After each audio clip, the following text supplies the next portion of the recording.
What's up, everybody, and welcome to episode 2 of Only Squares. So this is an interview I never thought I would get. It means the world to me, and I have the pleasure of introducing the world to a man I've literally known my whole life. So, Squares, I would like to introduce you to my father, Mr. Frederick Jones Sr. Hey, Dad, what's going on? I say. Peace.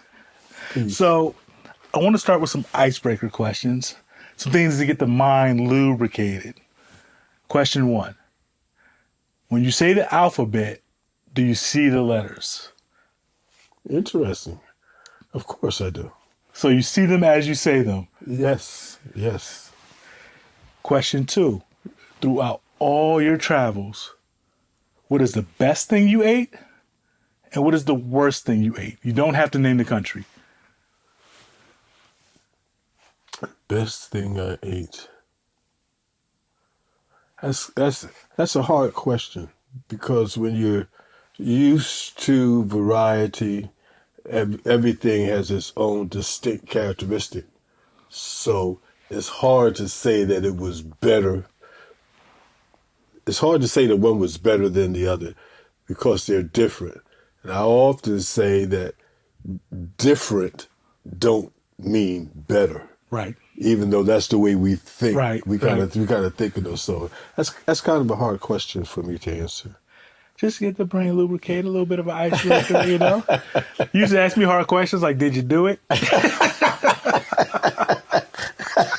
Right? The answer was normally yes. I wouldn't say that, though. All right.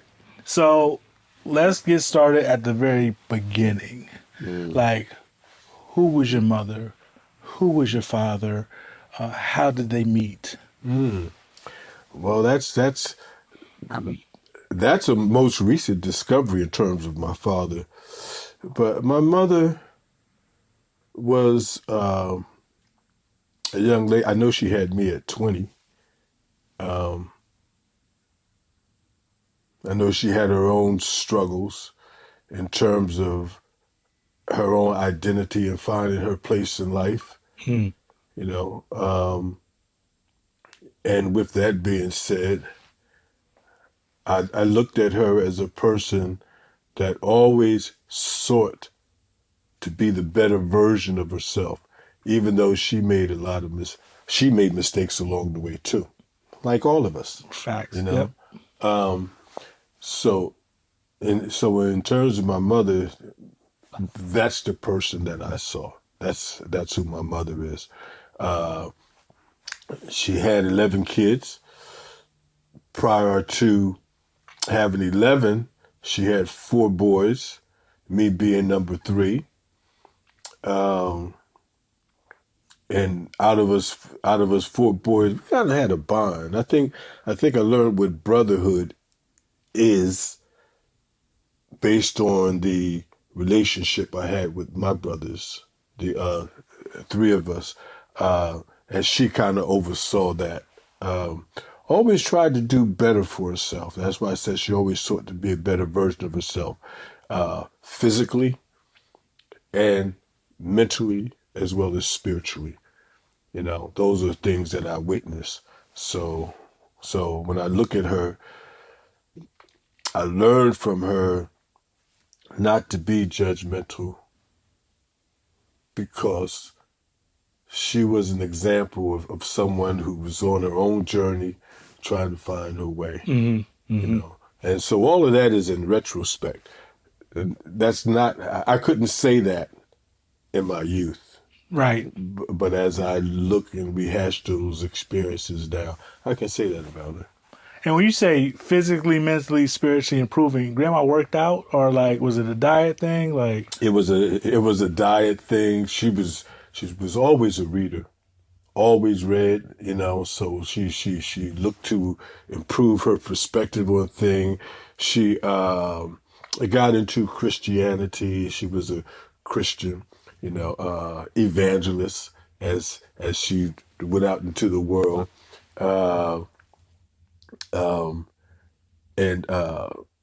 As far as the health concerned, I saw her gradually move from things that was detrimental to her health to becoming more health conscious. So I remember seeing her drink. She used to drink Manischewitz, which is a real sweet wine. Okay. That's something that was so far in the past. I saw that erased. She tried smoking cigarettes. That didn't work. She left that alone.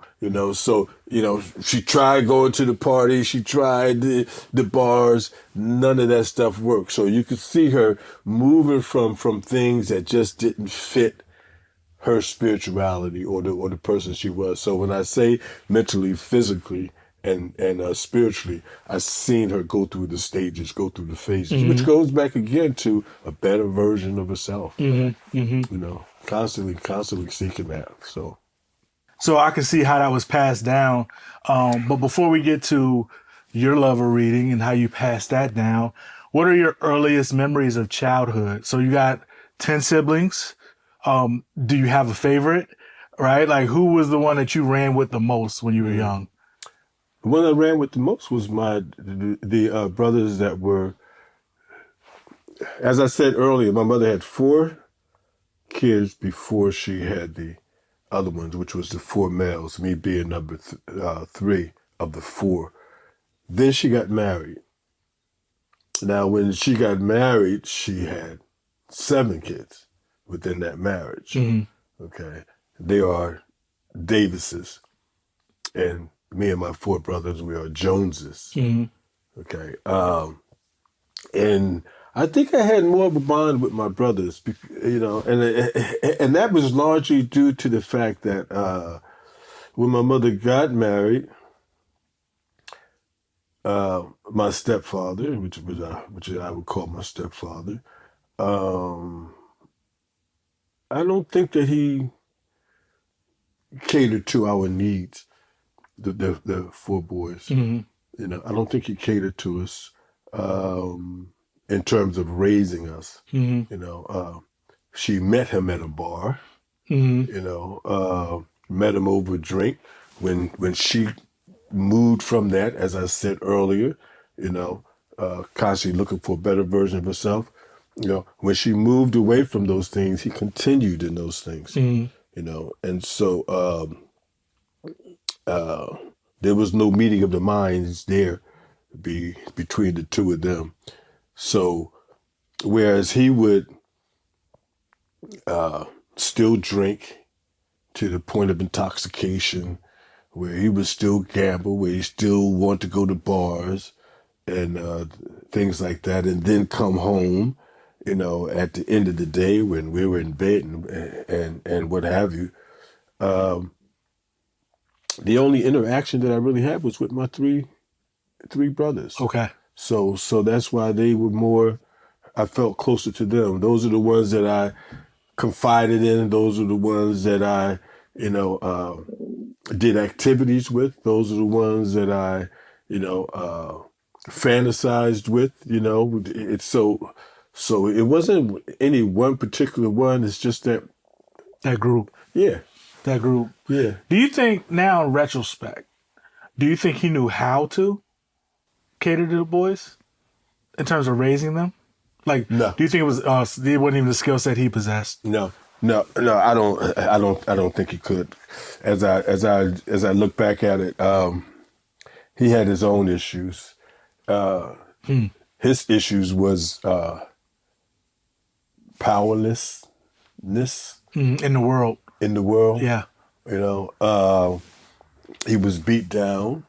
He was illiterate. She chose that, by the way. Yeah. So I don't think it was a lot of things he was incapable of, and I think his incompetence showed in the way he tried to interact with us. Made a lot of errors, and on top of that, he was very abusive to my mother. To my queen mother. Yep, understood. And even as a kid, that doesn't go well. This is not the type of memories that you want to see or the type of experiences you want to have.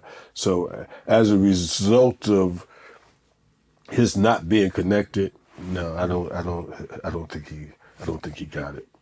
And so during this time, call it your early youth, what did you want to be? What did you aspire to? Who did you look up to? Were there any celebrities? Were you like, I want to do that? Like, what was the game plan for early on, let's say 10 and down? Now you have to remember now, because what's loaded in your question is this age that we live in now. Mm-hmm. You know, for sure. When you look at social media, when you look at television, you know, when you look at all of these influences, you know, the stimuli, you know, that is bombarding us, you know, constantly. We didn't have as much.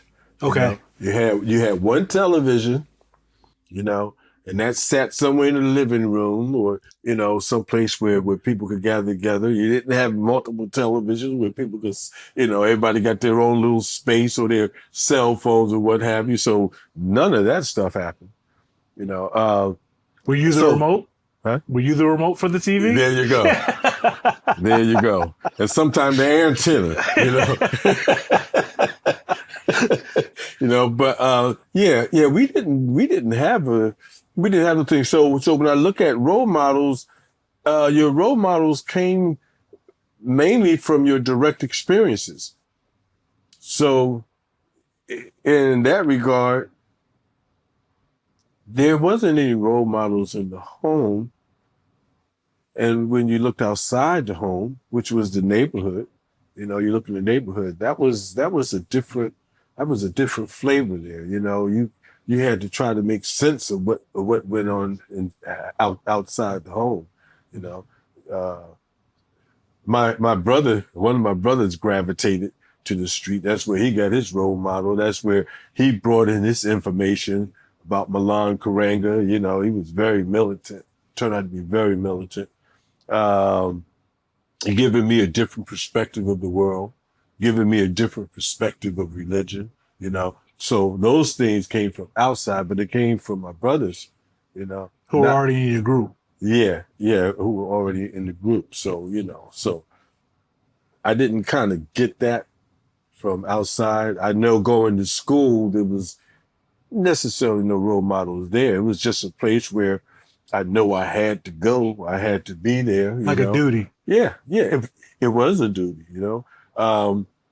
And while you're there, you know, you learn to leave safely and come home safe. You know, and that was the bottom line with that. What did that look like? Leaving safely, coming home safely. What did you have to navigate? Oh, wow. Well, we lived in some of the roughest neighborhoods. Of course, I grew up in Newark, New Jersey. And we had, the neighborhoods that you go through. Newark was indeed a melting pot in terms of you had Italian communities, you had the Black community, you had the white community, you had, you know, the Hispanic community, you know, and sometimes you had to travel through somebody else's neighborhood, you know. And when you travel through somebody else's neighborhood, you stand out. So guys that were your peers or looked like you, and even sometimes strangers, man, you know, it was a lot of things that you had to look out for. You definitely had to be streetwise in order to, you know, go to the store and come back. You know, I know when I lived on 17th Avenue, man, if you didn't have a network of friends, or, you know, in my case, I had my brothers, you know, 2 were older than me, 1 was younger than me. You know, if you didn't have a network and your mother sent you to the store to buy a loaf of bread, you'd be lucky if you can make it down to the corner store and come back with the bread. Because by the time you get there, depending on how you handle yourself or who you know, somebody will take your money. Or your bread. Or your bread. That's nuts. You know? So it was you learn to be streetwise, you know. You just, you know, and you learn by doing, you know. Sometimes you can get the lesson. Somebody could tell you, don't do this, don't go there, right? You know, or don't do that, you know. And if you didn't follow those instructions, or you was able to balance it, you know, any number of things can happen. So yeah, going to and fro safely required you to be able to follow instructions or have that network that kept you within the rails. I never looked at networking like that, but that's a new perspective of networking. Like I have to know somebody in every neighborhood just in case. Yeah. Yeah. Yeah. That's how that happened, you know. So same thing with my cousins, you know, my cousins and my first cousins, because back then people tend to live in groups. I was born in Cincinnati, Ohio. My mother moved to Newark, New Jersey. My aunt followed her to Newark, New Jersey. My grandmother followed her to Newark, New Jersey. You know, and so, you know, that was our community. You know, we had our own little community. They never lived far from each other. You know, they always helped to balance each other. You know, Community. yeah. So yes, that was our community. You know, my mother needed someone to watch us, then she sent us there. My aunt needed someone to watch her children, she sent them to us. You know, my first cousin, we was all in the same age bracket. So, you know, yeah, you're right. That was our community. And so, like, what did you want your profession to be? What was the first profession that ever popped into your head to say, I want to be that? I never had a perspective about profession as far back as I could go. I just know what I liked doing. Okay. You know, and one of the things that I enjoyed doing was reading, man.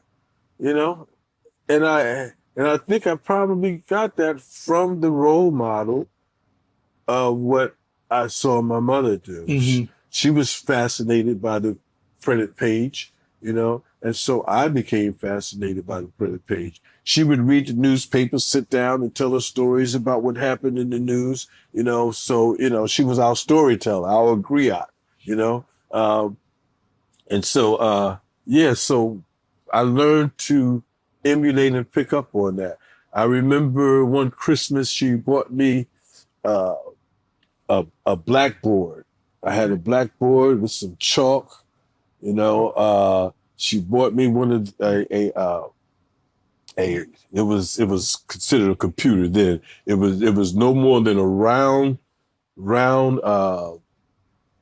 pen board or pinwheel where you ask a question and then at some level of that question it gives you the answer. So, you know, it was almost like a question answer thing. That was considered our computer. Nice. You know, early Google. Yeah. Right.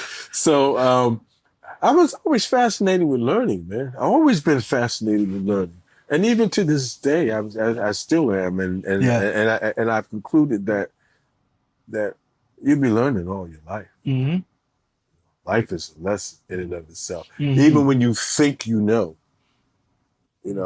you keep digging deep enough, you know, you find that, wow, you know, I don't know as much as I thought I did, you know? So, but to answer your question, I've always been fascinated with reading. I've always been fascinated with learning new things, you know, and applying the new things that I learned. Yes. Where it became appropriate to apply it. So no matter what it was, if it's something that triggered me, I say, I'm going to try that, you know? So I've had that curiosity of replying, which is why to this day, I say learning is not something that you acquire through reading a book, you know, or taking a test, you know, to see if if you're capable of learning. No, learning is opportunity. When something is created for you, an opportunity is created, then you can learn from that opportunity. It has nothing to do with any of those other things. So I think at a very young age, that was it, man. Reading and just have the willingness to just want to explore the world and learn new things.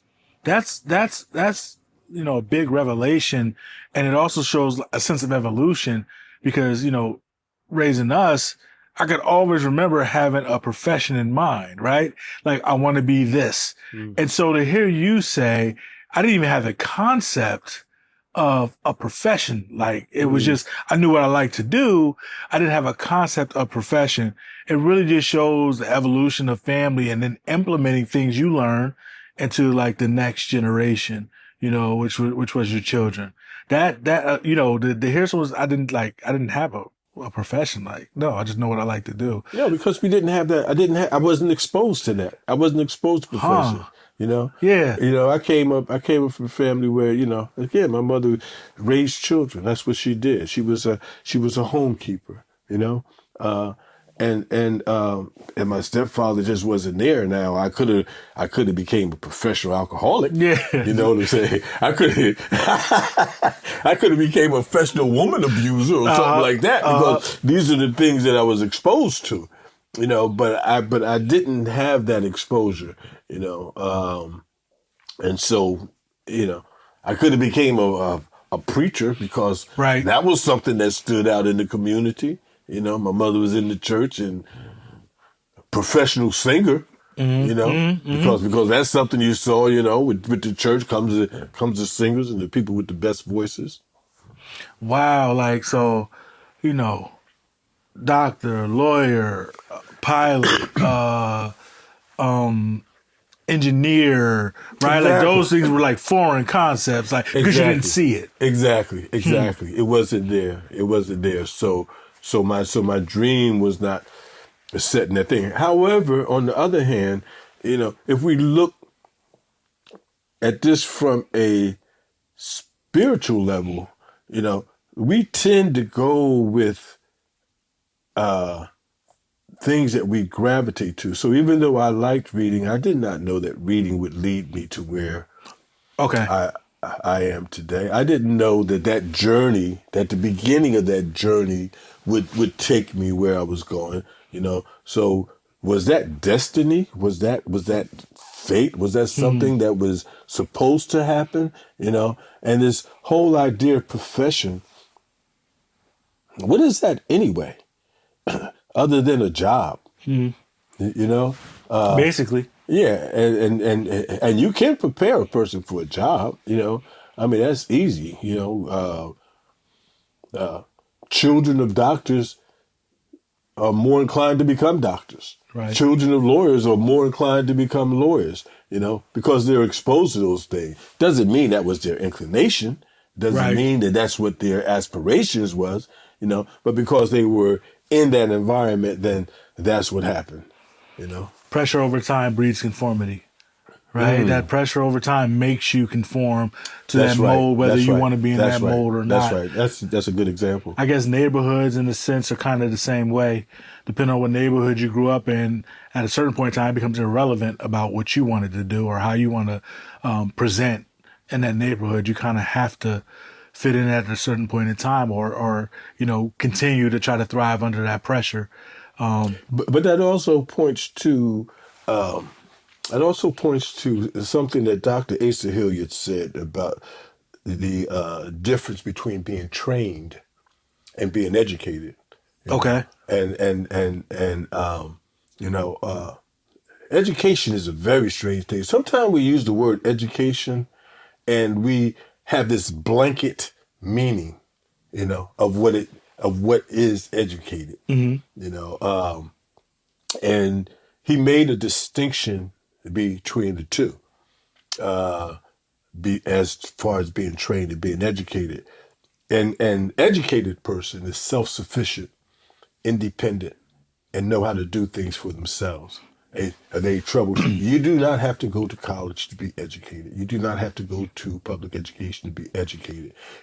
A farmer is educated. A carpenter is educated. A HVAC person, is educated because they're able to troubleshoot and assemble things and to put things together.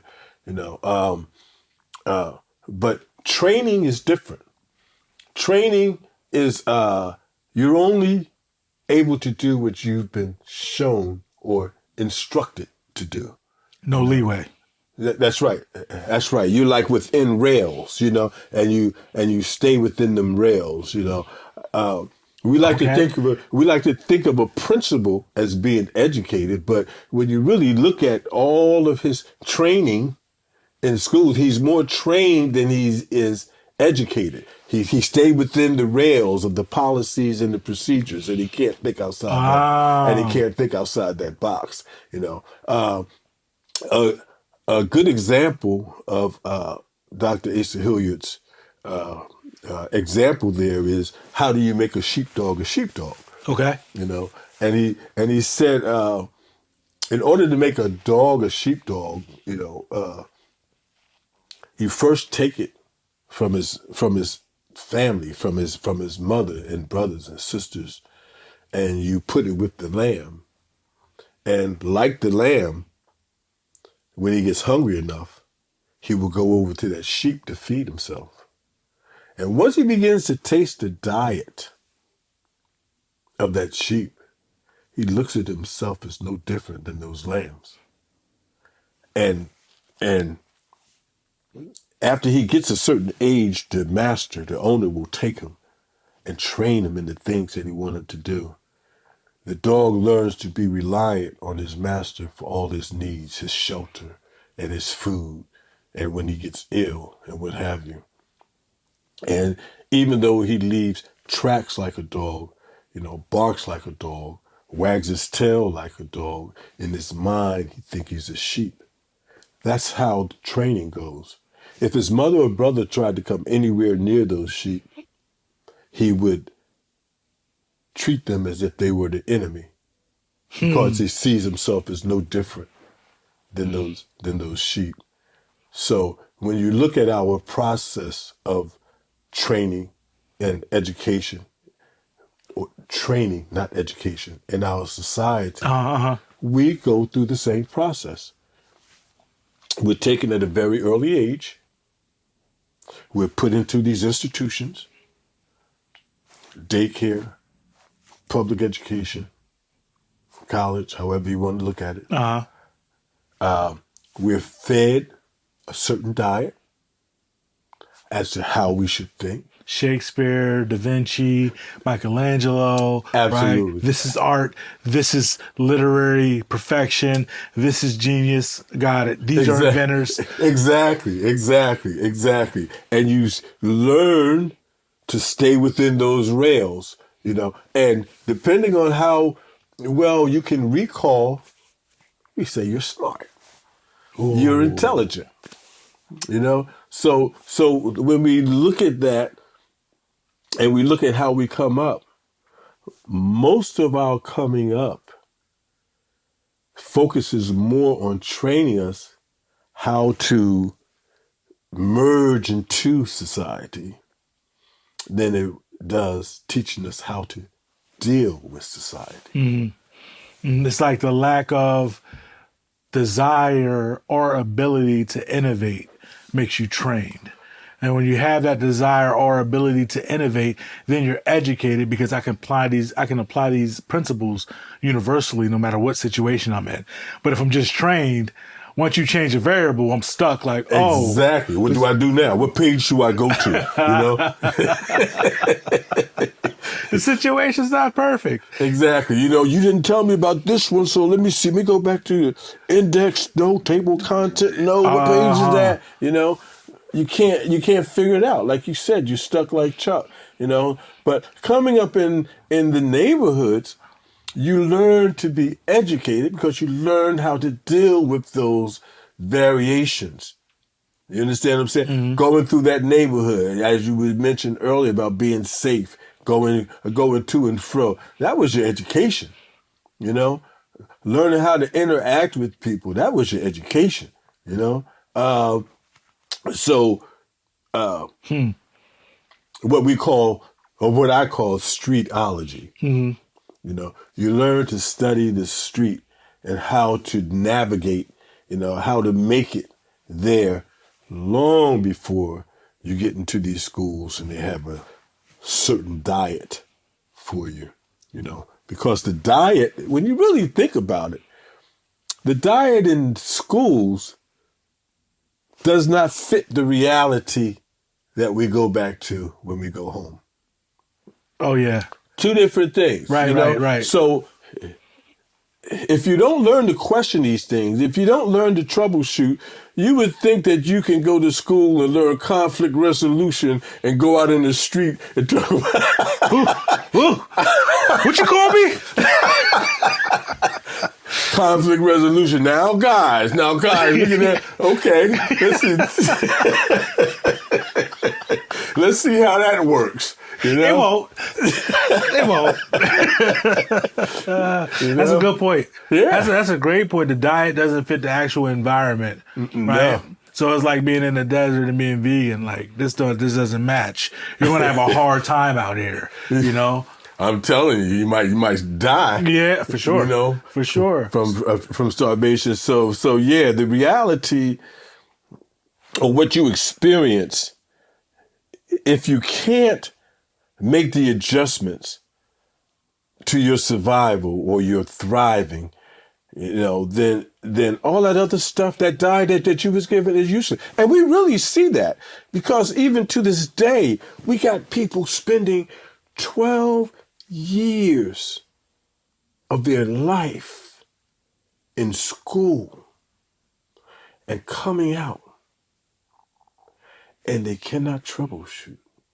They cannot figure things out, man. You know, they feel that they have to embrace the religion. They think they have to embrace the politics. They think they have to embrace, you know, their social conditions, you know, because they can't figure out that my reality doesn't fit the 12 years Right. that I spent learning stuff that is not even applicable. Right. So when you talk about, you know, fitting your education, getting your training, right? As we transition from 10 and under, right? Let's talk about some really like pivotal years and how you applied these principles along the way. So like now we're talking about like your teenage years, your preteen years. Did you know or feel you were changing? Like what had the biggest impact on you at that time? Because we know that's a big transition from, you know, 10 and under, 11 and under, whatever. And then you're like preteen, teen, your brain changes, your hormones change, the way you see the world changes. Were you aware of those changes? And how did those changes impact you? What decisions did you make that may have been different if you were a little younger? Outside of access alone. Okay, well, let me go back to my early years. I said I always enjoyed reading. I remember my step grandmother. She had a volume set of nursery rhyme books. Nice. And I used to, you know, every time we went over her house, I grabbed those books, one of those books. I go into a back room, close the door, and boom, you know, I'm reading, you know, Little Jack Horner's, you know, sat in the corner, you know, I'm reading these various nursery rhymes. That was my entertainment. As I got older, I moved from nursery rhymes, and I'm talking about my teens. I moved from nursery rhymes to reading the autobiography of Malcolm X, Howard Street. You know, I became more intrigued by biologies that related to the communities in which I lived in, that related to me as a black person in America. You know, my unique experience of living in segregated community, even though I didn't know anything about segregation. It was just life. Yeah, you know, I didn't know what segregation was. You know, segregation, that was a foreign word to me. Everybody was black where I lived. You know, except when I went to school, then I saw we had white teachers, you know, white principals, you know, I saw that, but that was irrelevant. That was more so in that arena than it was in the arena where I lived on a daily basis, you know. So to be able to gravitate and read material where I had those aha moments and say, yeah, I can relate to that. Yeah, we have that in my neighborhood, or and so it started making a connection. I think that's when I became more conscious of my growth, because now I can go out into the world. When I step outside my door, I can see things, you know, that I never saw before. It was always there, Right. but no one ever told me that it was there. Right. And so by reading now, I could see these things. So I started seeing things in their place, you know, more so in my teens than I did my early years. In my early years, I thought, hey, this just is the way things is. Whatever Right. happens, it's just the way it happens. I didn't know that there was some utopia or some paradise. It was just everyday living, whether it was the witnessing abuse, whether it was someone getting stabbed because they was, a jilted lover, or someone running a con game or stealing a car or any of those things. Those things didn't have a place. It was everyday life. But as I start reaching those teens, I was able to start putting those things in their proper place, proper perspective, according to my perspective. Right. Like, as they say, it is what it is, right? You never really dissected why and how. It was like, it just is. That's And I'm right. except that now you're older, you're like, don't know about this. This is here, this is there, right? I'm categorizing my environment at this point, right? And it gives you a different perspective.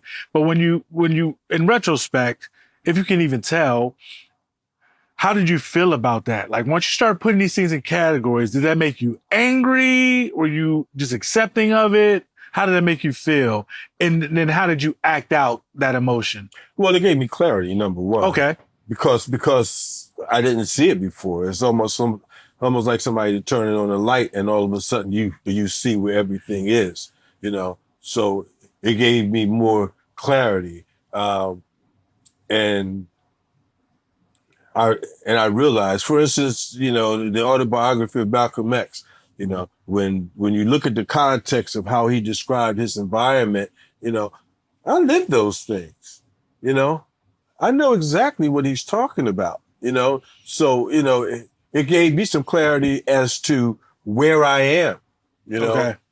It also gave me a blueprint. It gave me a blueprint of continue doing what you're doing, because at that point I was already a reader, and to understand that this man, even though he had the capacity, faculties to be able to discern, and they even validated that when he was in school, when they asked him, what do you want to be when you grow up? And he said, a lawyer. And they said, no, you're good with your hands. Why don't you, you should become a carpenter, or something along that line, to be able to see that, and to know how he navigated through that kind of gave me a blueprint, of saying, okay, continue doing what you're doing, you're reading, you're picking up everything, and not only just reading, find application for what you read. And I will give you an example, because, I was no goody two shoes by a long shot. I was curious, Neil deGrasse Tyson says that one of the most inhumane things that schools do to children is take away their curiosity. Mm-hmm. I still had mine, and so when I would read things, I would apply it, if I found it appropriate to apply. So if I read Iceberg Slim's, book Trick Baby and what a con game is, I say, is that what it takes? It laid down the fundamental. It said, in order to con a person, the person must have theft in their heart. That's how you count a person. A person has to think theft in their heart in order for you to be able to get over it. I said, okay, so that's how that works. You know, that's the premise. This is the conclusion. So I would go out and run con games. I would go out. We go to New York. We buy some cheap watches, you know, that say Rolex, you know, and people look at it at a glance and you think it's Rolex, you know, and you make them think like they're getting a deal. Like, yo, man, check this out, man. Look what I got. You know, tell you what, man, it cost me $50, man. I'll give it to you for $15. And the average Mark would look at it and think he's getting something for nothing. Right. And so that's the theft in the heart that I'm talking about. The person has to already think that way in order for you to bring it out. So I read a book, I pick up on those ideas, I go out, and I apply. That's what I did. That's what I did. That was my youth, you know, at least in my teen years. You know, did that benefit me? Well, it empowered me. Yeah. To a point, because now I'm beginning to understand human behavior. Yeah. I learned sociology, not school. I learned sociology from in the street and reading books that related to the immediate environment in which I lived in. You know, and so it was through this immediate environment that I learned my skill set or what I needed to do in order to survive. Because I've always known that I wasn't going to be a kid forever. Uh-huh. You know, I knew that one day I had to man up, you know. And so I made it a point to develop skill sets, to be around people who shared my vision, shared my dreams, shared my ideas, you know. And that's, you know, that was the sum total of that. That is funny. You know, we think about applying things that we've learned through reading, right? That's very rarely one of the things that we think about, but it's all the same template, right?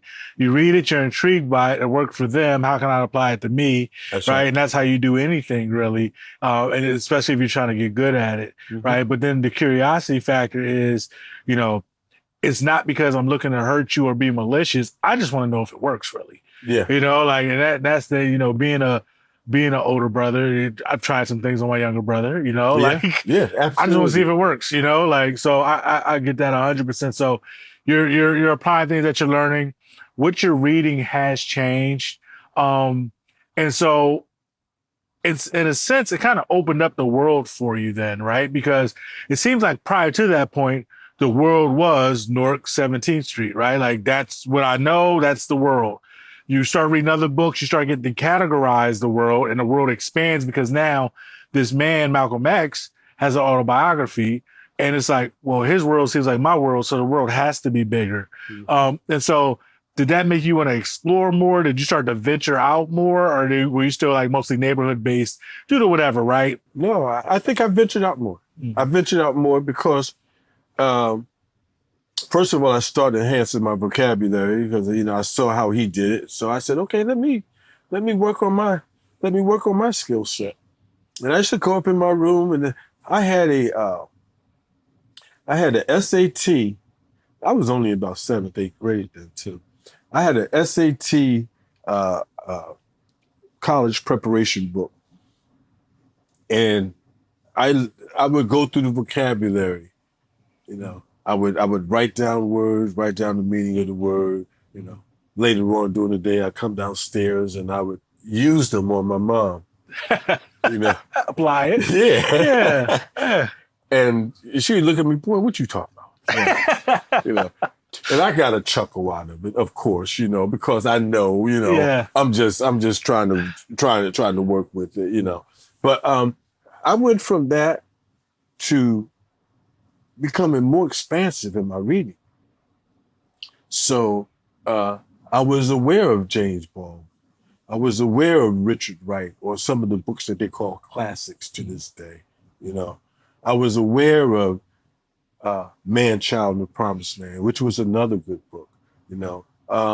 So I think from that basis of reading that book, it just opened up a world to other books that explained my sociology, that could explain my condition, you know, that made me more articulate, you know, and what was going on around me. Because you saw various situations, you talk about stabbings, robbings, right? Fights. Once you started to expand your view of the world, did fear play a factor when you're stepping into what is essentially the unknown, or was there a mindset of it's all the same, just in different forms? I think it was more all the same, in different forms, and I wasn't an observer. Remember, I was a participant. So I didn't just look at these things; I participated in them.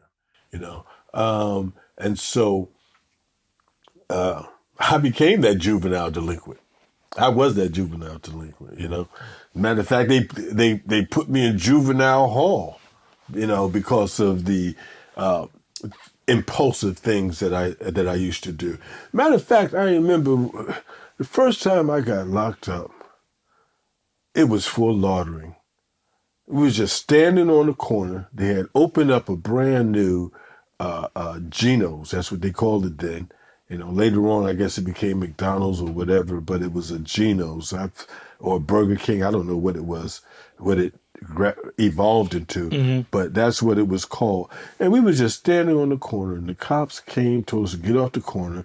You know, we kind of dismissed what he said. Next thing I knew, he started locking people up. I got away. I went home. But this black cop was so determined to get me because he couldn't get me then. You're the one that got away. That guy waited till the next day, stood on the corner of my house and waited for me to leave my house and then arrested me. I said, "Are you serious? You know, that meant that much to you?" It was personal. Yeah, obviously. Obviously, it was personal, you know. So, yeah. So it's, you know, I was no goody two shoes or no just an observer by any stretch of the imagination.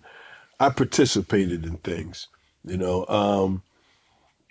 But I think based on my mother's spiritual teaching, I did learn to take accountability for my actions. Okay. I did learn to be accountable. You know, if I did something, I would tell you I did it. That's a scary person, though. An accountable person is scary. Why you say that? Well, because most people are used to people lying to them, and they'll manipulate a story to make their way out of it.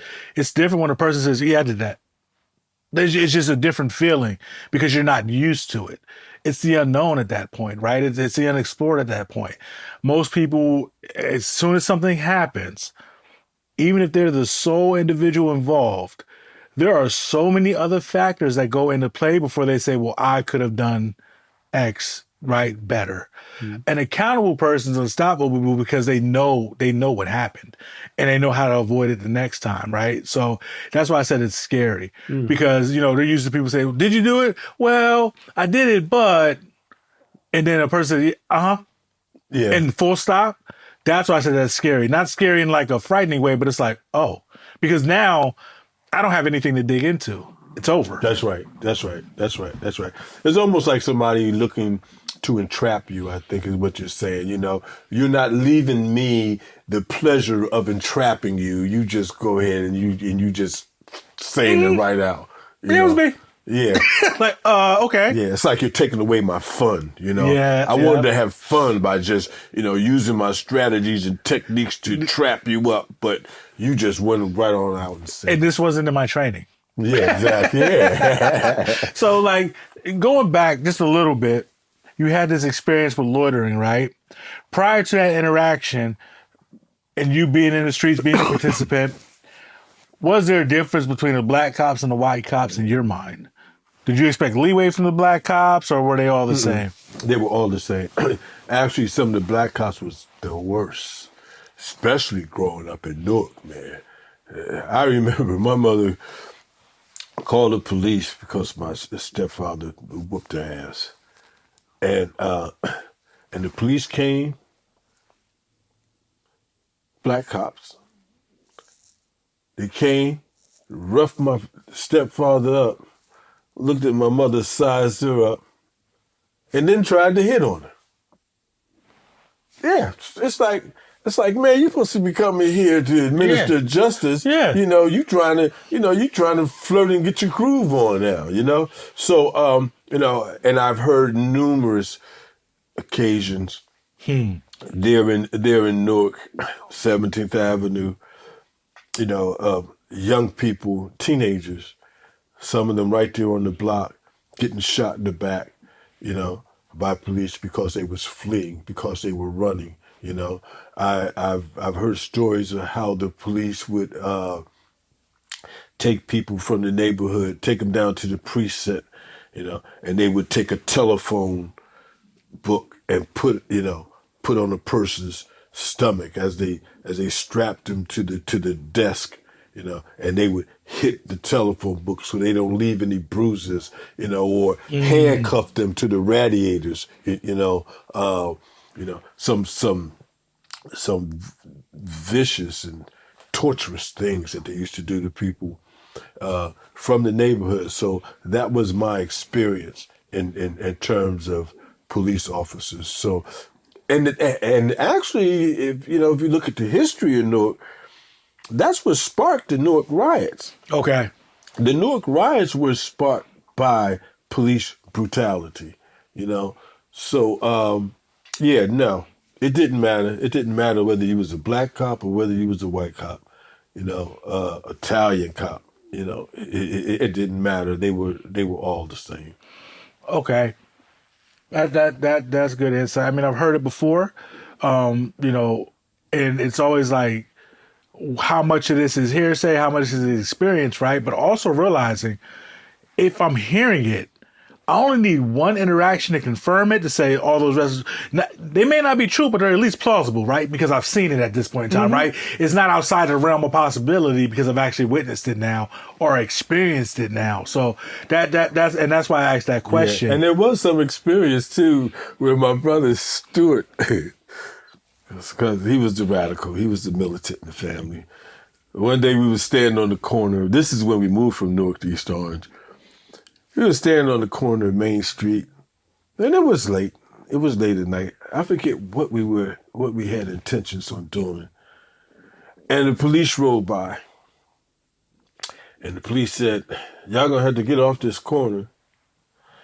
And my brother Stuart said, "Man, we waiting on the bus. We have a right to be standing here and waiting on the bus." Mind you, it's late. I don't even think any bus was running. But and the police officer looked at him and said, "Okay." He said, "Well, I'm gonna make my rounds." He said, "If I come back and you still stand on this corner, I'm going to arrest you." And Stuart said, "You can't do nothing to us, man. We have a right to be here." And sure enough, the cop came back around. And the cop said, "I thought I told y'all to get off this corner." And he got out the car. They got out the car.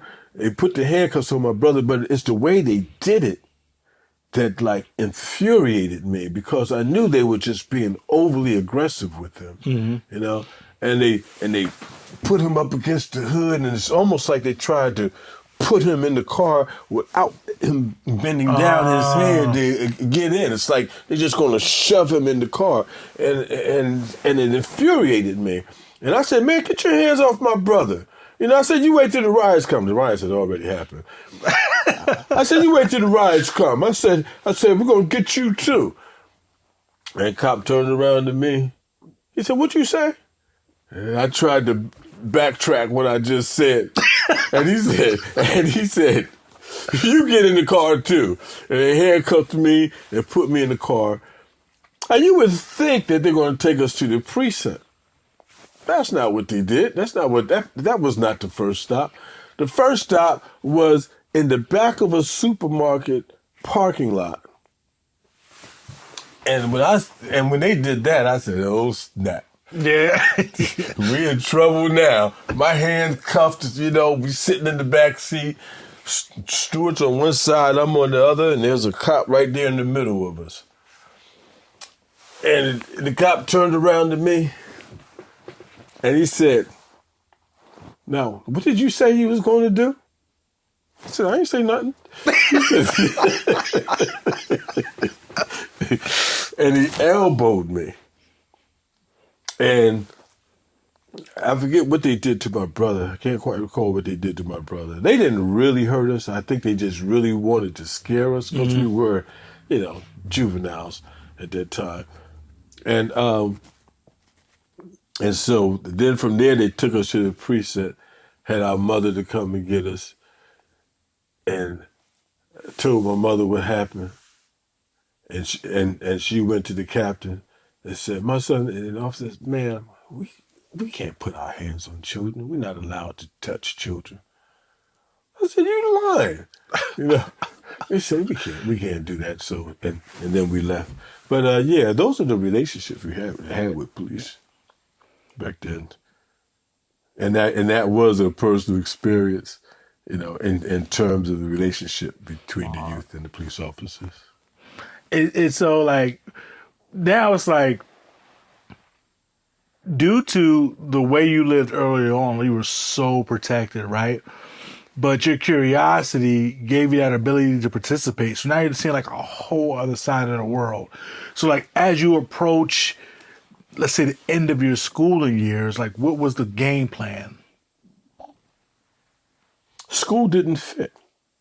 School was, I can't tell you that I learned how to read in school. I can't tell you that. Because of the disconnect? Yeah, it was such a total disconnect. Matter of fact, when I went to school, I remember it was either in 4th or 5th grade, more so third or fourth grade, that they tried to label me as special ed. Only to realize way later on in life that happens to most black youth in school, especially black males.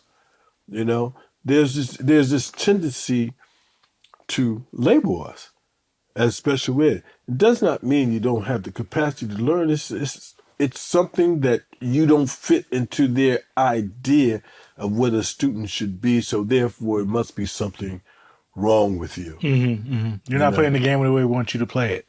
Exactly. How many, young black men, even to this day, have that same experience. Even to this day, And as a former teacher, I start seeing, that's one of the reasons why I went into teaching. I chose education as my later on profession because I wanted to see, why did school fail me? I didn't fail school. School failed me. And that's a whole different subject. We could probably hit at some other time. Oh, for sure. For sure. It might be part 2, 3, 4, 5, 6 to break it all down and give it the time it deserves to discuss, like, each point of the journey. Yeah, because that was a different diet, man. That diet is different than the diet out there in the world. The social construct. It's a different diet, so yeah. So there was definitely a disconnect. I didn't fit into school because with my mother being overwhelmed with the amount of children she had, I've always had the propensity, the inclination to do for myself. So I learned how to hustle early, going back to the application. I learned how to go out and do things for myself. It wasn't always the right thing to do. Some of the lessons I got from my brothers, my brothers taught me how to steal. I used to wonder why my brother Tony used to always come home with snacks and stuff, you know.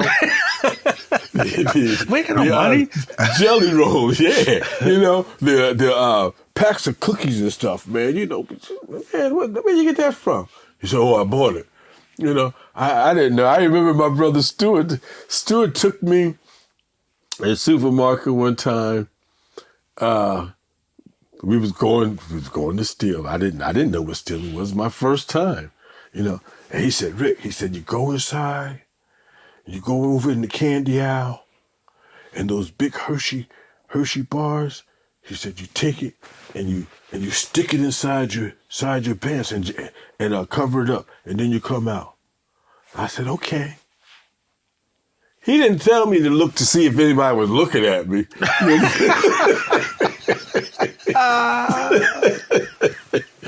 I went in there. I did exactly as he instructed me to do.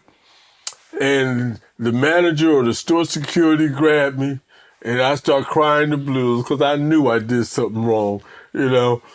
And I told on him, you know. I said, that boy outside told me to do it. They say, who was that? That pointed to a student was outside waiting on me, you know. And he saw that they had me and stuff. They had my grandmother to come and get us. You know, that was funny. I think it was about, had to be about 8 or 9 years old. Oh, okay. Yeah, we was very young, you know. But it was that disconnect. I think I strayed away from your question. No, it was just what was that plan going forward, right? Like, so now school's coming to an end, 17, 18, right? Some of your peers maybe talking about college, right? You're getting your own money, right? You don't want to be a burden, so you're hustling, right? Mm-hmm. What was the plan? What did you foresee your 20s and 30s being like? Did you think you would make it? Like, what was your mindset then? Oh, well, that's a whole new different phase, man. That's a whole new phase of my life. That phase, to start out, that phase of my life began with me finally coming to the realization, after all the stuff I did in Jersey, after all the stuff I did in Newark, you know, I knew that by the age of 16, that I had to man up. I knew that I had to prepare to be on my own because the conflict still existed in my household that I told you. I couldn't understand that. I couldn't understand why my mother kept taking back a person that abused her so many different ways, in front of us. I grew up experiencing that abuse, you know. I grew up seeing her bloodied, you know. I grew up seeing her being knocked to the floor, you know.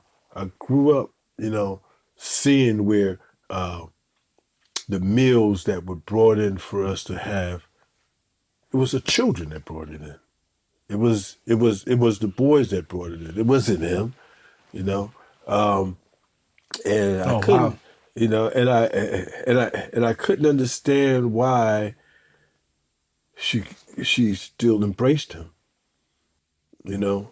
And so, but as we got older, as young boys do, you know, when they see abuse, then, you know, now they feel cocky in their head. They feel strong enough that now I can confront the abuser. Yeah. Myself, you know. She's not capable of doing it, but I will, you know. And one by one, that's exactly what happened. You know, started with my older brother, you know, then it went down to the one after him, and then me. And then once my stepfather and I got into that tussle, once we got into that rumble, I knew at that point that there was no way that we could stay in the same house together. Mm-hmm. There was no way that I could sleep comfortably in that house. And for sure, there was no way he could sleep comfortably in that house, you know, with so much conflict going on. And so I knew then at 16, I said, you know what? it's time for me to man up and become the man that I need to be, whatever that was. Yeah. Or whatever that definition was. I remember my mother walking me to a rooming house at 16. I mean, I could have been 17, 16, 17. Walking me to a rooming house because we couldn't stay together. Me and that man in the house. And it was from there that I started gravitating more to the street.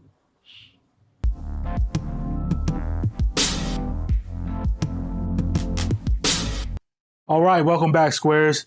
So where we left off is you're 16. You and your stepfather cannot be in the same house, and your mother's walking you to the boarding house. And so what were your emotions around that, even though you made it pretty clear, like you knew this was the only way?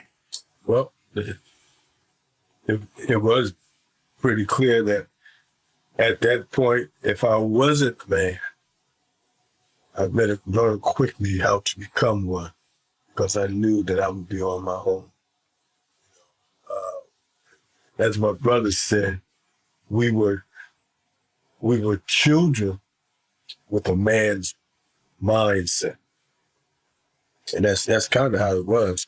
And as I reflect on the book, Man, Child, and the Promised Land, it kind of fits right in, man, child. You know, it's like you're not a man, but you know, you're doing the things when you have the mindset of a man. And so that's what happened. So going into that boarding house, that room, it was kind of like a wake-up call. Although I still tried to juggle, because I was still in school too. Actually, I was ninth grade, you know? So, and that's after, I think I was even retained in ninth grade. School just didn't fit in the equation. And I was working a full-time job. You know, I wind up leaving day school and going to night school because I thought I could get my GED. Mm-hmm. You know, so I kind of tried pursuing that, tried to juggle work and then going to night school. And that didn't much help either because I still had that street in me. You know, so that didn't, you know, the mixture just wasn't there. You know, the street seemed to be calling me more than going to school. I didn't take it serious. You know, but yeah, so that's where I left off, trying to juggle becoming that man. And I think the guy on the job, the supervisor or the manager, I think the guy kind of took a liking towards me in terms of showing me this skill set. But I wasn't there to appreciate it. I was thinking more about money than I was learning the skill. Mm-hmm. Mm-hmm. Makes sense. Makes sense, especially when you, from what I hear, the street money seems to come fast and seems like it'll last forever. You know, it's so quick, it's in your hand. You're not waiting every 2 weeks for a check. Yeah. So I get that.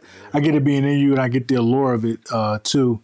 And short-term thinking, especially at that age, right? You're a teenager, right? Not many teenagers think long-term, especially in the moment.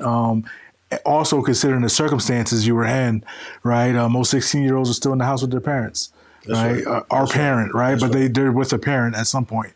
They're not in a boarding house, and you were working full-time and going to school at 16. I mean, man, child, in the promised land kind of fits. Mm-hmm. And so you said the streets were still in you. What were you doing in the streets at that time? Did you have a crew? Was it just you? I had a few partners in crime. You know, we made money in various ways, doing all sorts of things, selling hot goods. You know, as I said earlier, you know, selling typewriters, you know, anything that we can get our hands on where we could barter, you know, that's what we did. Mm-hmm. You know, And I think it kind of had a level of excitement to it too. So to know that you're out there hustling, and then you got the other street kids. They out there doing their thing, but in your mindset, you know, you the it. Right. Because you making money and they ain't. Yeah. So Yeah. But another thing stood out about that experience too, and that is when it comes to leadership, you don't see yourself as a leader, but the people around you do. In other words, when they're looking for ideas, they come to you for ideas. You don't look at, I'm the one that has the ideas. You say, hey, why don't we do this or why don't we do that? And they're on board because that's what you do as a crew. That's what you do, as a brotherhood, and so you don't really see yourself as people looking up to you or looking at you, It's just, I got an idea, let's execute it this way. Or let's do it that way. And people just go along. And you really don't see the influence we have until after you step back from the situation, or how reliant people were on you, for direction. So your ego wasn't in it then. You weren't like, I'm the man. You were like, it's really us. Yeah. It's a we thing. Exactly. Exactly. And I think I picked that up from my brothers. When I spoke with brotherhood, it was always a collaboration, of ideas. It's not standing out or being competitive. It's just coming to an idea and then just executing. So we can win. That's right. Right. Regardless of who gets the credit. That's solid. And so what's the next step? What made you leave the streets or at least leave New Jersey? What happened? Oh, wow. That was a story in of itself. So I had this friend named Fred Lambert. I call him my friend. Because, that's the way I was. I learned that from brotherhood. I believe in loyalty. I believe that if you're my friend, I'm not going to do anything, to behind your back. I'm not going to try to shortcut you. I'm not going to do it because that's not where I came from. Right. That's not the values that I learned. And when I speak of values, let me get that out first. When we speak of character, you're not born with character. You learn character. You're not born loyal. You're not born honest. Those are characteristics you learn along the way. You're not born holding yourself accountable. That's something you learn along the way. So when we speak of character, those are things we develop. And I say that to get back to Fred, when I said he was a friend. I've already had those characteristics, so I never looked at him as being any different than anyone else that I would hook up with. So Fred and I, man, we used to do a lot of burglaries. We were the burglary guys. And we would go and go into office buildings. If the office building was up on the second floor or the third floor, we would find a way to make it up through the roof and then come down through the roof through a skylight or something like that to go into a facility. So we did a lot of that. However, Fred to me was a very smart individual. His passion was cars. He loved cars. That guy could stand on the corner all day long and talk about cars. That's a Chevy. That's a Thunderbird. That's a this. That's a that. He was just in the car. He could tell you how many cylinders it had. He was just all in it, right? Conversation. That was like some people talk about sports. He talked about cars. And so he was very good at cars. So he knew how to take cars. He knew how to steal cars. Something I didn't like to do. I seen him myself. This guy could go into a car, take out the ignition, take out the cylinder for the ignition, open it up, take out several springs from the ignition, put it back together, throw it back in the car, wire it back up, and take any key to turn it. That's crazy. That's crazy. It was crazy. He was so good that when he decided to get a job, he went to GM, and on the very first day after taking the test, they gave him a toolbox. He was that good. So Fred and I, we used to go and burglarize places, and then he would go steal the car, and then that's how we would haul our goods, right? Make quite a bit of money doing that. And one day somebody saw me on Central Avenue. They pulled me aside and said, "Yo," they said, "You hanging with Fred?" And I said, "Yeah." I said, "Why?" They said, "Man, Fred's a snitch." I said, "Man, Fred ain't no snitch," because I didn't see it. I've been running with him. I'd have saw it by now. Exactly. Mm-hmm. And I said, "Fred ain't no snitch." And they said, "Fred's a snitch, man. Just be careful. Watch yourself." And I'm thinking to myself, y'all just hate. Of course, we're making money and y'all ain't. John, bring up the squad.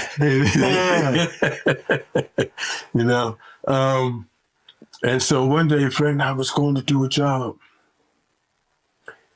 And I looked behind me and I saw the police roll up on us, right? I wasn't worried because we ain't did nothing. Yeah. We had the intentions of doing something, but we haven't done anything. Right.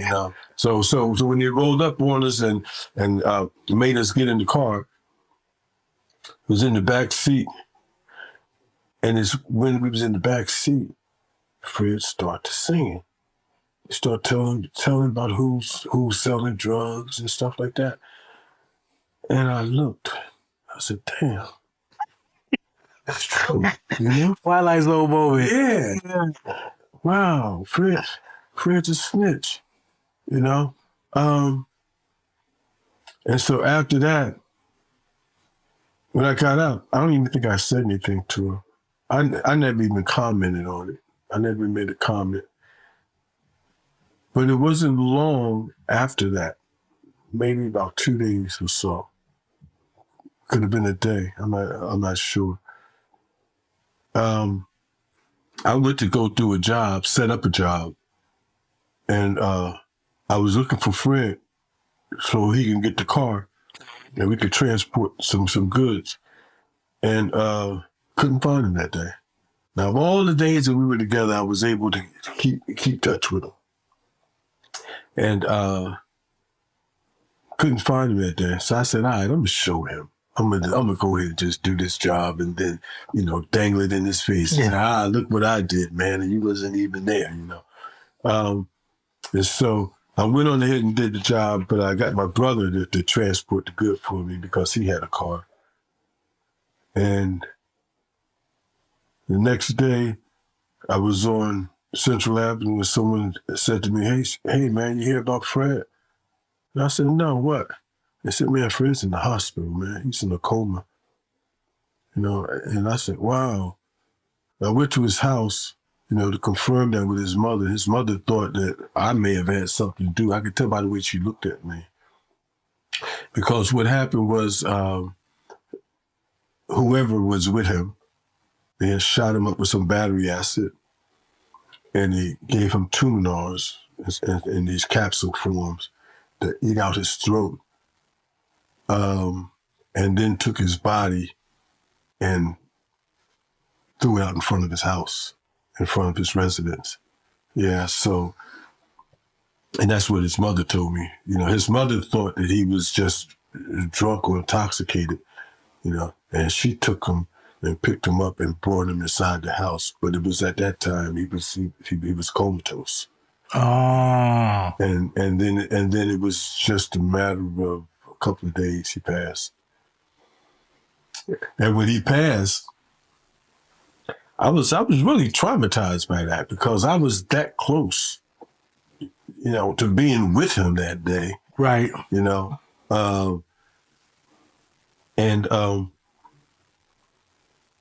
that night, I had a dream where I was standing there talking to him. We were just talking. Mm-hmm.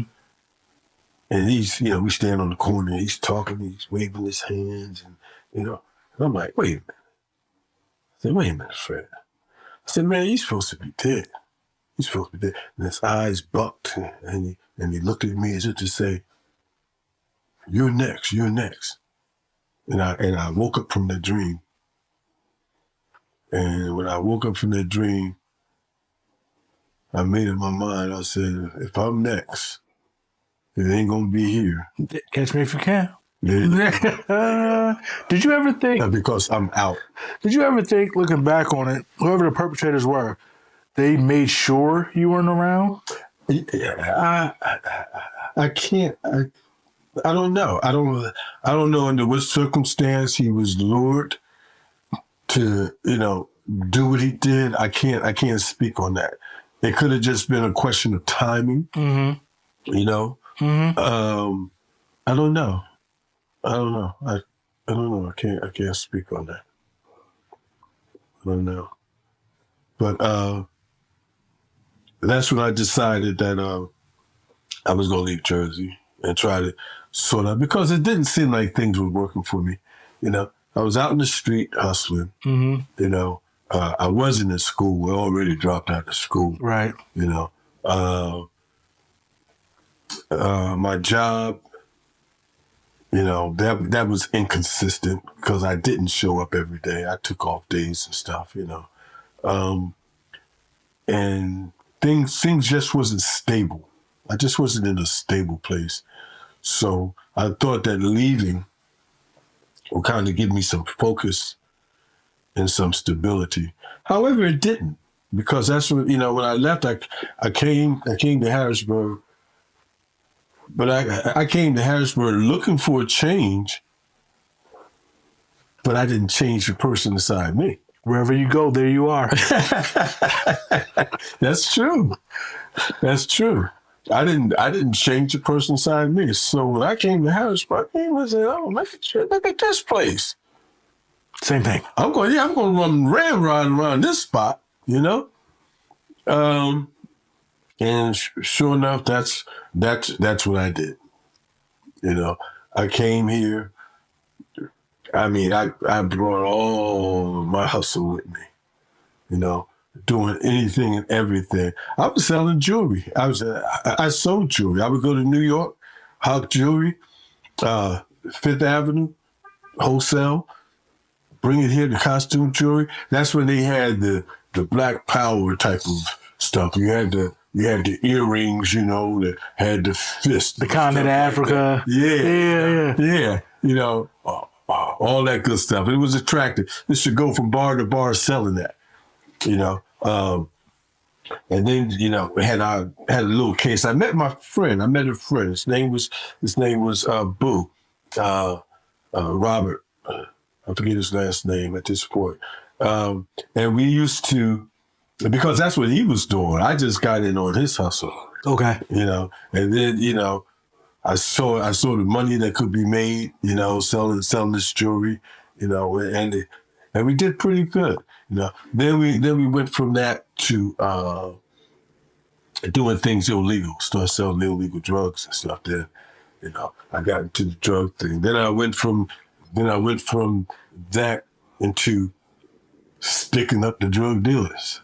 And then I went from that to sticking up the gambling houses, and instead of me changing like I said I would, I just became a bigger hustler, and it's with those events, because that became a roller coaster. Yeah, I believe it. That's what sound like a roll of the dice every time. It was. In fact, it got so good, and the money got so good. I remember going back to Jersey, and I handed my mother a knot of money and told her to hold it for me. I said, but if you need anything, if you need to spend anything, go ahead and do whatever you need to do, and I'll just get the residuals, when I come back. You know, and making money was just making money at that point. It was not like I was making money because I needed it. Right. I was just making money to make money. Addicted to it. Yeah. Yeah. Yeah. So no 401k, no stocks, no bonds. No insurance. No insurance. No retirement plan. Nothing. Yes, sir. Nothing. Why Harrisburg? What brought you to Harrisburg out of all places? Because my aunt moved here. My mother's sister had moved from Jersey, moved from Newark. She moved to Harrisburg. and my cousins, since we were close, same age, my cousin Diane and I was like 10 days apart. And she was more like a sister than she was a first cousin, you know, because we grew up together, you know. And so that's what brought me to Harrisburg. Okay. You know. But when I got here, I was on my own. I was still on my own. You know, I didn't rely on my aunt to take care of me or something. I still took care of myself. Mm-hmm. Well, that's what you were used to. Yeah. You know, so that roller coaster got me to the point where one day we stuck up this gambling house, and one of the guys in the gambling house identified us. He knew who we were, right? Even though we had stockings on our face.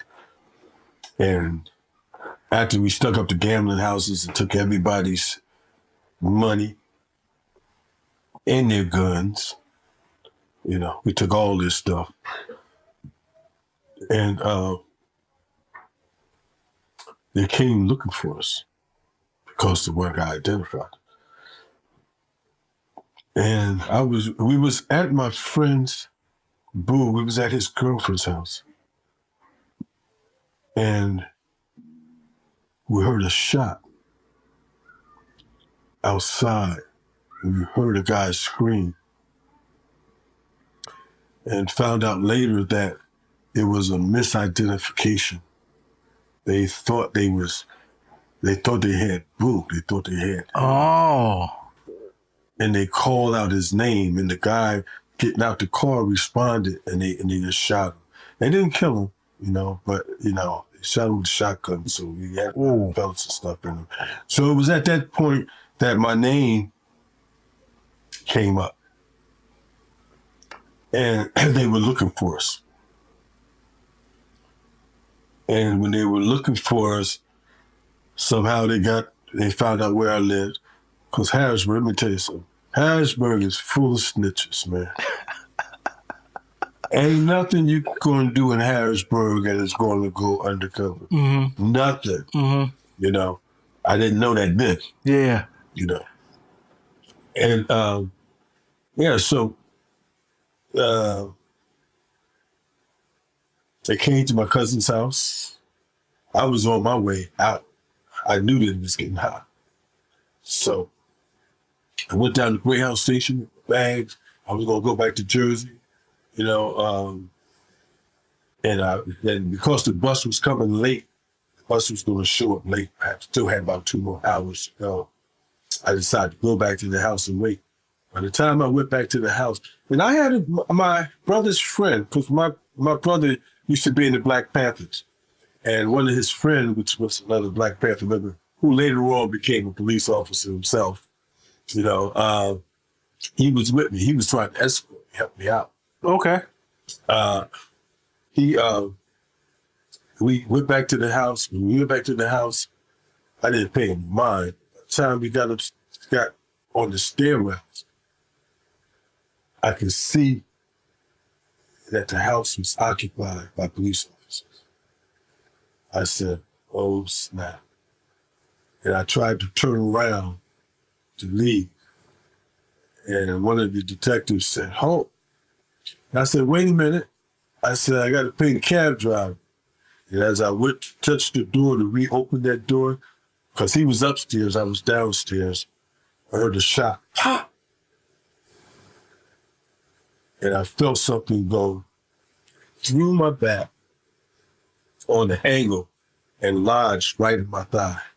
He shot you. He shot me. And that's exactly what I said. I said, oh, snap. I said, you shot me. You shot me. And he said, yeah. He said, I should have killed your ass. For sticking up on people. Oh, he knew exactly who you were. Mm-hmm.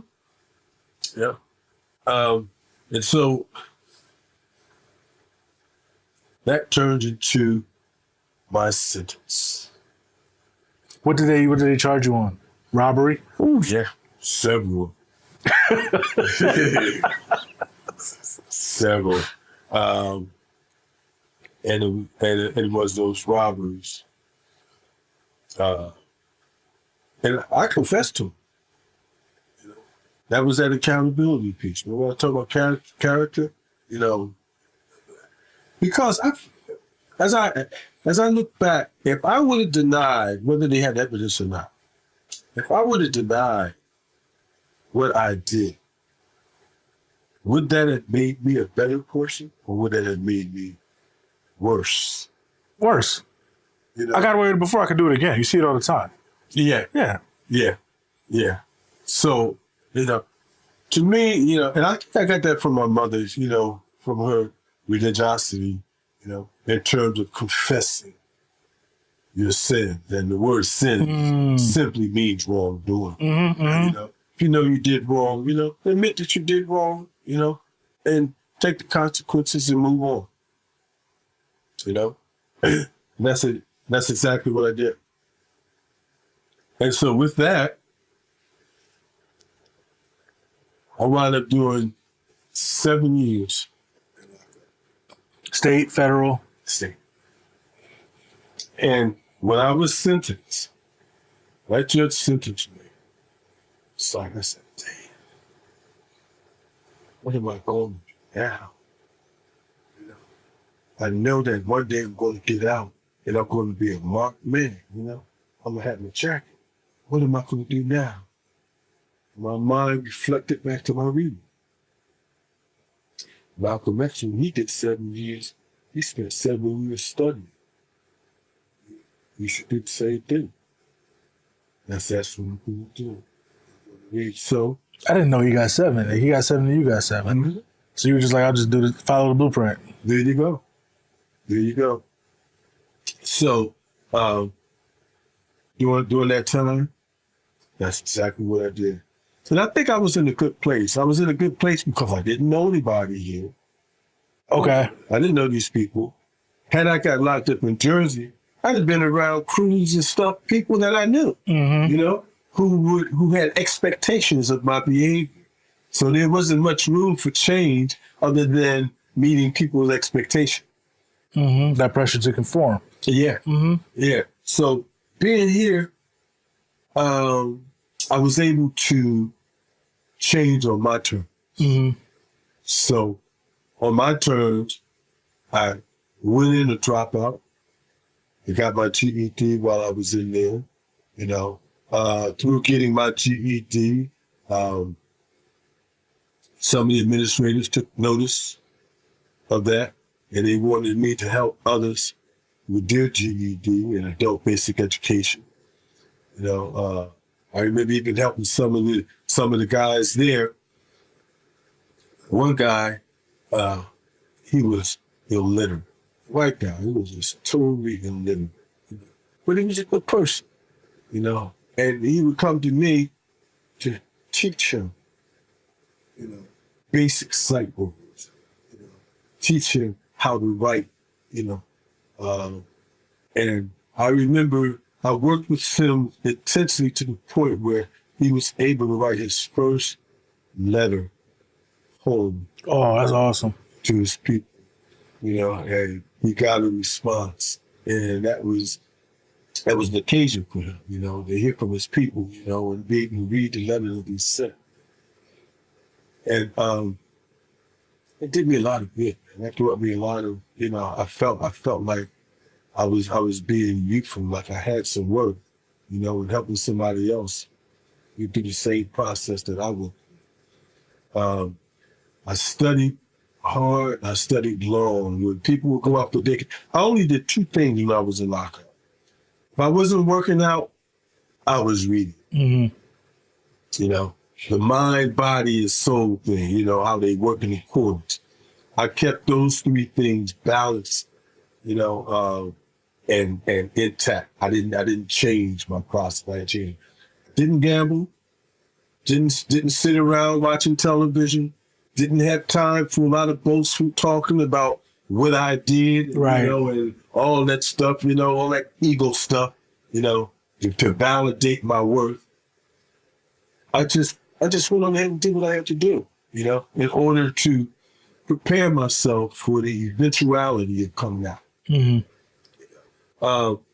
And so in that process, people take notice of me. People always take notice of me. If you was out and you was fixing a spare tire, and even if you didn't know what you was doing, somebody will eventually come along and say, "You all right? You know, can I help you?" Because that's what people do. When they see you taking a step, people tend to come along and help you along. For sure. That's just the way it 100%. is, you know? And so yeah, I had people to gravitate to me, open doors for me. So I went in a dropout, but I came out of college graduate. Yeah. You know, I started taking corresponding courses. They start turning me on to corresponding courses. I first started taking corresponding courses in business administration because in my mind, I really didn't change. I said to myself, "You think I'm a crook now?" Figure out the finesse. Yeah, wait, watch this. Yeah. Exactly. Yeah. So I went in with the mindset of going into business administration. I took accounting courses, you know, passed them, you know, corresponding courses through, what was that? What was that college? I forget the name of it. It's going towards Philadelphia though. Yes, I started taking courses in that. Took course in economics. Now I read a book of my own in economics. Because now I'm at the point where I can read and do things for myself from all those early years of studying vocabulary and understanding what reading is. And by the way, when we think of reading, people think of reading as just being able to repeat words that you see on a page. But reading is much more complex than that. Reading is drawing a conclusion, looking at inferences, you know, projecting, you know, inferences. It involves so much more Foreshadowing. Exactly. Yeah. You know, it creates activities for the mind, you know, a discipline for the mind, other than just looking at a script and repeating it. Okay? So I learned those skills. I learned those techniques. And it was during that time where I said, man, when I get out, I got a different plan. But it was through people like that young man that I helped to write his first letter home. It was through the brothers that I was working with, you know, in the GED class, because at that point they made me a paraprofessional teacher. You know, took a liking towards me and said, look, you know, we're going to give you, instead of you going out on the farm, you know, we're going to let you work in the education department, you know. And so I went into the education department. I went through training on how to be a paraprofessional teacher, you know, and the teacher himself, who was a certified teacher, he would sit back and just let me do the class. You know? And I was elevated because my peers embraced me. Right. You know, and so my teaching techniques, you know, because I would do my homework, I do my lesson plans and stuff. My teaching techniques and everything seemed to resonate with them. So when they got their GEDs, you know, they came to me and said, hey, man, I got it. You know, man, that was the greatest feeling. Yeah. You know? Yeah. That's when I knew. I said, you know what? This is where I'm supposed to be, right here. In education. Yeah, in education. And so when I eventually, but I had a dream long before that. I had a dream that I was in county jail. I didn't even know how things would turn out. I had a dream that I was on this farmland. And I was saying to myself, later on after the dream. I said, well, maybe when they, ship me to the penitentiary, maybe I'm going to be on the farmland. Maybe they're going to put me on the farm. But in this dream, I was on this farmland. I'm looking down, and the soil was dark and fertile. And I looked up, and a few yards from me was this farmer. I couldn't quite make out his face, his eyes, his nose, his mouth. I couldn't make out any of his features, But this person was preparing this huge tractor, that had wheels that was taller than me. Mm-hmm. And he climbed on this tractor, and he started farrowing the soil as he went out beyond the horizon. But just as quickly as he went out farrowing the soil, he came back, and he was spreading these seeds. And some of them was large chunks, and some of them was small chunks, but everything seemed to be on this fertile soil, And I remember one time reading the Bible when I saw that was a parable that the Christ had given, about the farmer sowing seeds, and some falling on fertile soil, and some falling on rocky soil, and some being eaten by the birds and things like that.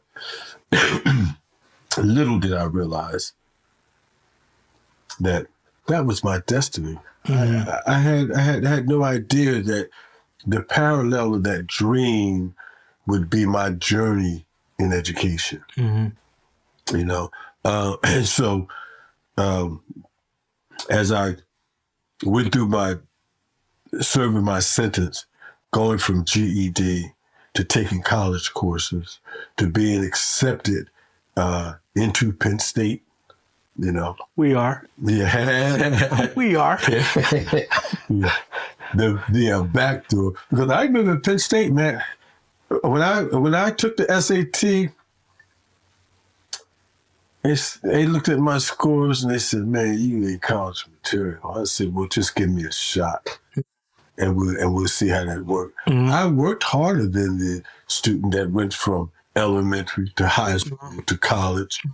I knew I had deficits, but I worked on those deficits. I used my sentence time. I used the time that I was locked up. I made sure, that I studied and filled in all the things that I was not able to do, the knowledge bases that I did not have. I made sure that I was able to fill those gaps. And so, I got into Penn State, moved from the penitentiary to halfway house, from the halfway house to on campus, and from being on campus to graduating, and coming out a different person. For sure. I was not the same person anymore. Maybe not the same person in execution, right? But the love of reading and education was always there from early on. It just got put on hold. And I always say, it's good to set a great foundation, because I think people naturally stray, but they'll come back to their foundation. It's like grandma set that foundation of education. And you stray because you got to know for yourself, right? You can't just tell me what's out there. That's the curiosity part. I have to see it. Yeah. I got to feel it, I got to touch it, I got to live it. Okay, but you boomerang back to your foundation. Exactly. Yeah, that's amazing. Exactly. And I think another jewel in that was the fact that I got my first degree in streetology before I got it in the halls of academia. Yeah. Yeah. So I'm not just coming with textbook crap. And then some of the stuff that they were presenting as material, I've already read the antithesis. Right. You see? So represented like this is true. You're like, no, well, I've seen. Exactly. Yeah. Exactly. So no, they didn't present me with any James Baldwin. They didn't present me with any Richard Wright. They didn't present me with any Malcolm X. They didn't present me with Man Child in the Promised Land. They didn't present me with Howard Street. They didn't present me with any of the things that helped to give me the knowledge base I had. So when I got into those halls, I was able to challenge some of their own theories and ideas, And I think that made me a better person. Had I not had that, then I would be, as we talked about earlier, that sheepdog. Yeah, or you would have been discouraged like you were in primary school, right? In your regular elementary school, you'd have been discouraged because I can't relate to any of this. Sounds good, right? But I can't relate to any of it. Like, say you did go to a straight school route and you're coming from Newark, New Jersey to University Park. Bruh, these are different worlds. Like, Absolutely. everything you're talking about does not relate to my actual life, right? And so to bridge that gap and you to tell me, like, this is how it's supposed to be when I have 18, 19, 20 plus years of saying that's not how it is, that's too big of a gap to bridge right there. It is. So, I like to say I got my first degree in streetology before anything else came along. I used to tell my students that too, because I did graduate in education, and had the opportunity to teach in some settings that was just so beautiful because, and I say beautiful because I came from a different background and I had a different take on that truth, a different facet of that truth that they were trying. And the children resonated with that, and that's all that mattered. I had more of a foundation of what they were probably experiencing themselves, but Right. seemed to be able to get across. Because I know I myself, when I was in school, as far as I'm concerned, all them teachers was doing was flapping their gums. Because nothing you said connected with me, But when you get that one, Right, special. yeah, and I had that one when I was in, which was the last grade completed, 8th grade. My 8th grade teacher, they had put me in all boys class because I was off the chain. Accountability. I know who I am. Right? They put me in all boys class, and my teacher's name was Mr. Bonds. Everybody loved Mr. Bonds. Mr. Bonds was the coolest person in the school, Everybody liked the way he dressed. Pretty fly guy. He was also a community guy. He opened up a sporting goods store right there on Central Avenue in the neighborhood. So not only was he a teacher, he was a businessman and an entrepreneur. He hung out at the local bar in the neighborhood. He was a community person, not ego tripping, Him and a bunch of other teachers was like that, And so those are the ones that impressed me. As a matter of fact, he impressed me so much when I graduated from Penn State and was released. When I was released and graduated in that order, when I got my degree, he was the first person I came back to Jersey to see. Wow. Because I wanted him to know, because I remember when I was in this class, he was going around. It was just a bunch of boys. We were all incorrigibles. And he was telling everybody their future. And he looked at me. And he said, but you, Jones, boy, he said, you going to jail. I said, oh, man. You should have said something nice about everybody. But you. Yeah, but me, And so when I got my degree, I made sure that I went back to him. And he said, remember what you said to me? And he said, oh, no, not really. And I told him what he said. I said, and you were correct. I said, but you didn't tell me that I would get this. And then pulled out my degree just to show him that, that I did overcome some obstacles and, made some landmarks and stuff, that he didn't mention. It's good to see the future. Yeah. And he was, and we joked about it, That's He good. was pretty proud, we sat, we had dialogue, and he was in awe by my vocabulary. But remember, I told you the vocabulary thing that dated back anyway when I was yet in 7th grade trying to read SAT vocabulary, It's just inner city Newark schools isn't the place for it. So of course you didn't see it, right? This isn't the place for that. That's true. Now that you mentioned that, because I remember one of the things that I was intrigued by, standing on the corner and just talking to guys, standing on the corner, how we talk that talk. I was always intrigued by the person who had a vocabulary. Mm. You know, that person to me had intelligence. You know, because it left me wondering and looking up what it is he just said. So yeah, I was always intrigued by that. So yeah, that kind of came full circle. And so when you look at this part of your story from the beginning, this entire arc, right?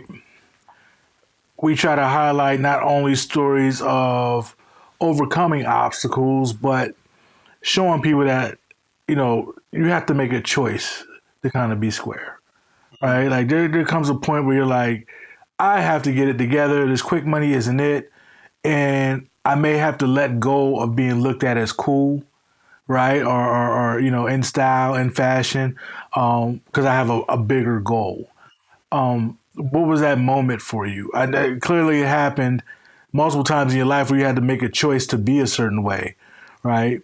But when did that happen for you? When did you say this is it? Well, that was it when I got incarcerated because and when I was sentenced, I knew at that point I had to make a change in my life that I wasn't going to go down that route. I remember seeing some of the winos and bums on Central Avenue who would try to tell me how to hustle, but you're standing on the corner asking for 50 cents and quarters to buy yourself, a pint, in that projection, I knew I didn't want that to be my life. I didn't want,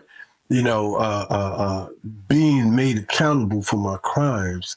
I didn't want that to turn into a sour note. Even though to this day, people will try to use the errors of your past against you, even to this day. I'm 70 years old, and I've had a so-called friend, someone who I helped acquire their PhD because of my knowledge base, I even had that person say to me, "Yeah, you're a convicted felon." Now, why would you say something like that to me after I help you? Was that supposed to hurt my feelings? Right. Right. Because you're feeling some kind of way, So I'm just giving that example to say that even to this day, people will use the errors of your past to convict you. For sure. In your future. That's why my mother told me. My mother was a very wise woman, in my opinion. She told me very early. She said, "Rick, don't let your left hand know what your right hand's doing.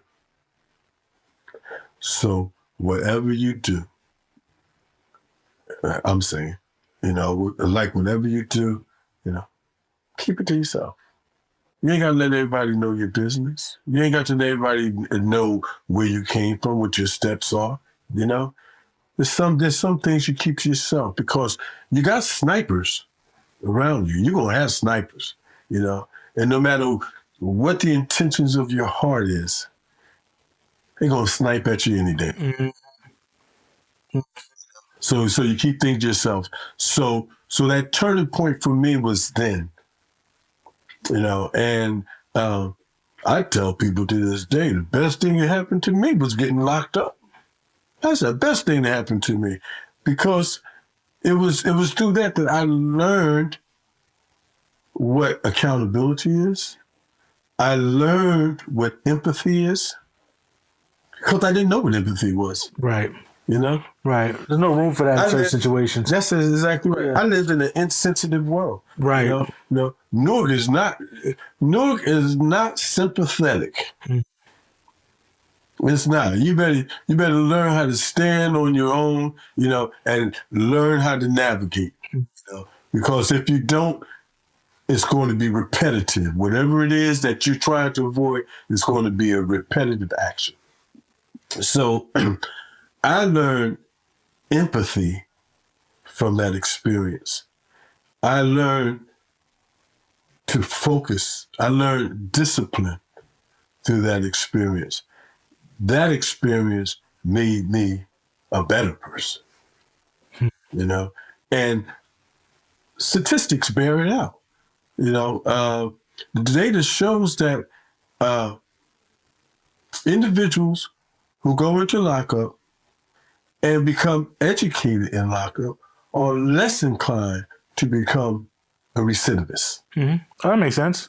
Yeah, That makes sense. 100%. Yeah, you know better, you do better. Exactly. Yeah, I have a different skill set now. I could do other things now. Exactly. You know, I have more of a broader scope of, you know, more of a perspective or lens to look at things. Mm-hmm. You know, where I'm not pigeonholed. Mm-hmm. You know, and people will try to pigeonhole you. You know, so it's kind of. I mean, I can't be mad at him for trying to pigeonhole a convicted felon. Though it's hard to compete with someone who's seen the worst already, right? If I've done everything quote unquote right, in a lot of ways, I avoided the worst of life, right? I never had to go without. Everything was handed to me because I was a good student. I went to a good university. I made the dean's list. I was in the honors college. I had resources. And now I get into the business world where it's just all competition versus a convicted felon where not only is it all competition all the time, but the penalty, mm-hmm. right? The penalty for getting caught slipping or losing they're extreme. And so now they're coming into the business world with that same attention to detail to avoid those pitfalls, having already lived them and knowing what they don't want to go back to. It's hard to compete with that. If they only realize like kind of the power that they had. Not trying to repeat it or outslick the system, which you're not going to do, right? You could barely outslick the system as a law-abiding citizen, right? They're going to get theirs. Once you get rid of all of that, you say, I'm going to try to be as straight and narrow as possible, and I'm going to outwork everybody. Sky's the limit. Or live your truth. That's the main thing. Live your truth. Don't live a lie. Don't live. That's another characteristic. You know, live your truth. You know, if you live your truth, you're gonna be all right, no matter what circumstance you're in. Whether people accuse you, you know, whether they look down on you. Living your truth, you're gonna always rise to the top. It's going to always happen. And so I think that's what I did in my case, even when it came down to my certification, you know, because I am a certified educator, you know, through the state of Pennsylvania. You know. And as a certified educator, when I filled out those forms, I filled those forms out with clean hands. Beautiful. You know, I didn't pull no punches. I said, look, this is who I am. This is what I did, you know, this is my layout. This is how I came up, you know, I gave them my whole narrative.